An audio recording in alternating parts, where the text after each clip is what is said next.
the Washington Commanders and their draft. They started it off trading back and then selecting Jahan Dotson, followed by Phidarian Mathis and Sam Howell. It was a later pick. I know that's not in chronological order, but just for Aaron, I made sure to put Sam Howell on this list because Aaron gave that pick an A. An A.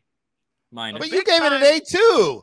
I may have also given it an A. And so did Dylan. He gave it an A plus. Oh yeah, Dylan gave it an A plus. AJ, the big Carson Wentz fan, did not like Sam Howell in the 5th round. Of course. That shit a B. Of course. He's like, why they draft Sam Howell? They got Carson Wentz. Is trash. They got Carson Wentz. Hey. Sam Howell's a good little runner. He's a good little runner. Sam Howell is trash, and Carson Wentz is the dumpster. Let me go back because honestly, I didn't even want to say he was trash. I am not a fan of what I've seen Sam Howell do. The only reason it's got to be is because I also agree that the Washington Commanders need a quarterback because Carson Wentz is only going to be there for a short amount of time. So, but say what you will with your A's and whatnot. I mean, hey, bravo. They got to keep me. They also waited 5 rounds to do it. Real quick, you know who his dog was in college, right? De'Ami Brown. They're together in Washington.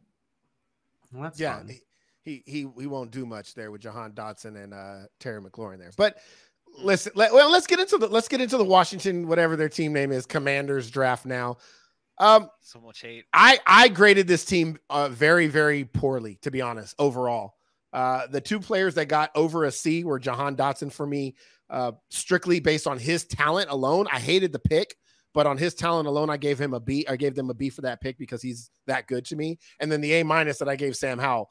They did not address anything that they needed. Like nothing. They just didn't do anything that they needed. They went out last year. They got a Curtis Samuel. A defensive line. You want to play the B-roll for Phidarian Mathis? Let's talk about it. Montez Sweat, Chase Young. They got a defensive line full of Pro Bowl and potential like all-pro defensive lineman players. And yet they go waste a 2nd-round pick on Phidarian Mathis. The fact decent player, has some work to do, but I don't think Washington addressed any need that they had outside of the quarterback position, which they did late, and good for them. They got the A for Sam Howell. It just goes to show you the Daniel Snyder, that front office, not only can they not run an organization, but they don't know how to draft either. Like they can't put a good football product on the field either. It's terribly disappointing for a guy like a Jahan Dotson to get drafted to that organization right now, especially with all of the turmoil that's going on there. And it sucks for Ron Rivera because he came into it, but you would hope he could have kind of his thumbprint on it and make some changes there. I don't really know what they're doing. Like I said, they drafted a running back who they just re-signed J.D. McKissick. They just got Antonio Gibson, who showed when you give him the ball, he can be effective. They just they had the other running back we forgot about the other day. Yeah, Jared Patterson they just got. Yep. And then you go draft another one this year. Like, what is it that they're actually doing? Brian Robinson's a nice player, but where's he fit in that offense? Well, it's one thing, and this is where my grades come. I gave that one an F, a flat-out F. And I think Dylan also gave that one a flat-out F. Yes, you did. You gave back-to-back Fs for the Washington Commanders, Dylan. But the Brian Robinson one, and you guys obviously know how big of an Alabama fan I am, I had a hard time giving him an F, but that's what they deserved because you talk about how they didn't even need a running back listing Antonio Gibson, J.D. McKissick, and Jared Patterson, him falling down that depth chart. It's one thing to draft a running back and not really need it. It's the other thing to draft him with the 98th pick in the draft when you have 7th round picks that you could spend it on. Like, it doesn't make sense.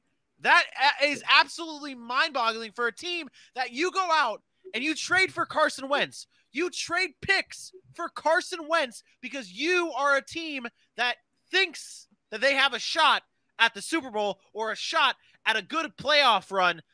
Those type of picks don't do that. None of those picks do that. I am so interested to see what the Commander fans have to say in the chat to react to this draft because none of it made sense. None of it at all. Vinny, it took you 26 episodes for a good take, and you nailed it right there. Boom. AJ, can you do me a favor while I make this point? Can you just look up 2nd round, what DBs were still there in 2nd and 3rd round, cornerbacks or safeties? And just Oh, well, maybe you do. Then good. Great. The fact of the matter is this is my point. The Washington depth chart. Stop. Please stop. The Washington depth chart outside of William Jackson in the secondary is Carmen Curl, Bobby McCain, Jeremy Reeves, Percy Butler. Now I believe he was drafted by them or picked up as a free agent.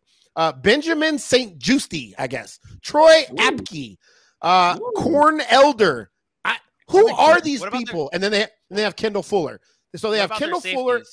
That the safeties are Carmen Curl and Bobby McCain. Okay. Because right after the Fedarian Mathis pick, literally the Chicago Bears selected Jaquan Brisker, the safety out of Penn State, who would have been a absolutely great pick. And then there are other cornerbacks listed as very next pick. Martin Emerson was there. Very next pick, even though it was a reach, was Alontae Taylor from Tennessee. Yeah. Anybody, just take the position of need when you need it, and there's good players available.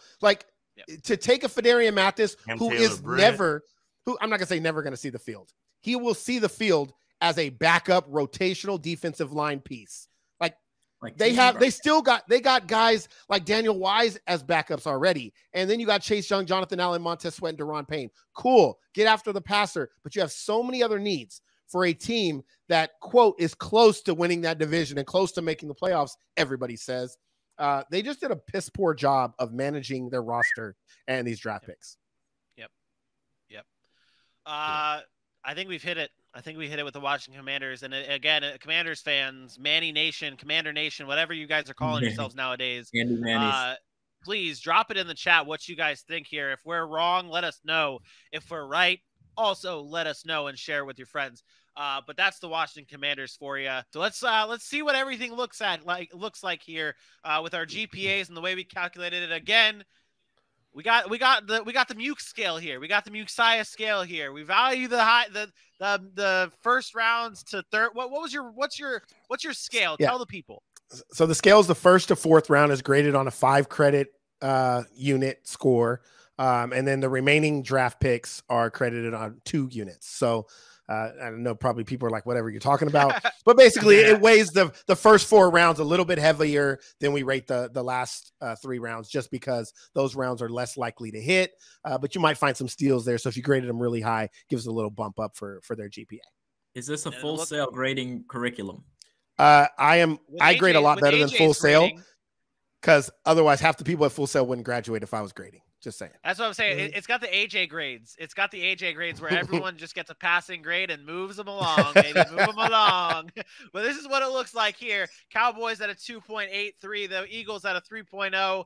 The Commanders, oh, yikes, a 1.98. That's not passing. I don't care where you're at. In high school, I wouldn't have passed that shit. And a 3.02. Wouldn't be academically eligible.